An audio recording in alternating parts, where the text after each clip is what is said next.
তো আজকে তোমাদের একটা মজার জিনিস দেখায়, ও সরি দেখাতে তো পারবো না, শোনো।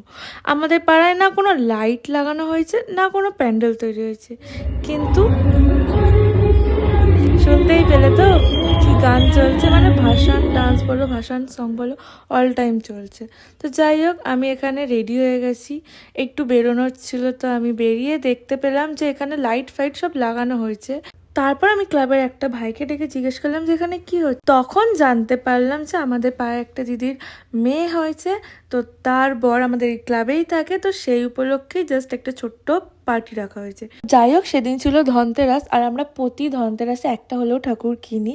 তো এবারে আমাদের ওষুধ থাকে, আমরা কিচ্ছু কিনতে পারিনি, তাই জন্য আমরা জাস্ট কটা বাসন কিনে নিয়েছিলাম। তো তারপরে চলে এসেছিলো আইব্রো করতে। তো আমার আইব্রো কমপ্লিট হয়ে গেছিলো, তারপর চলছিল এখানে টি ব্রেক। তো এখানে চাটা খাওয়ার পরে মায়ের আইব্রো করা হচ্ছে। আর এই যে পেছনের যে ব্যাকগ্রাউন্ডটা দেখছো, এটা হচ্ছে আমাদের দোকান, আমরা দোকানে বসেই করছিলাম। আর এখানে আমি আমার স্কিনটা দেখাচ্ছিলাম যে ডাক্তারের প্রেসক্রাইব করা ওষুধ মেখেও কিন্তু স্কিনের এই অবস্থা হতে পারে। ডাক্তার যে ওষুধটা প্রেসক্রাইব করেছিল জাস্ট 1 সপ্তাহ মেখেছিলাম, তারপরে আমার স্কিনের এই অবস্থা হয়েছিল।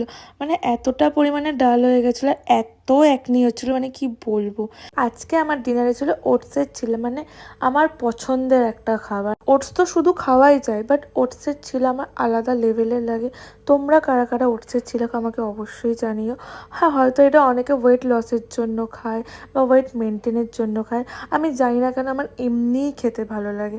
আর বিশেষ করে ওটসের ছিলা সাথে রায়তা, মানে দারুণ কম্বিনেশন লাগে। আর তার সাথে আজকে ছিল প্রভুজির লাড্ডু, আর তার সাথে ম্যান্ডেটারি হচ্ছে আমার কার্টুন।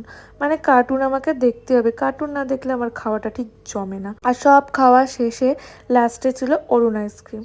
আর বাবাকে বলেছিলাম যে আমার আইসক্রিম খেতে ইচ্ছে করছে, বাবা জানে আমার কর্নেটো খেতে কতটা ভালো লাগে।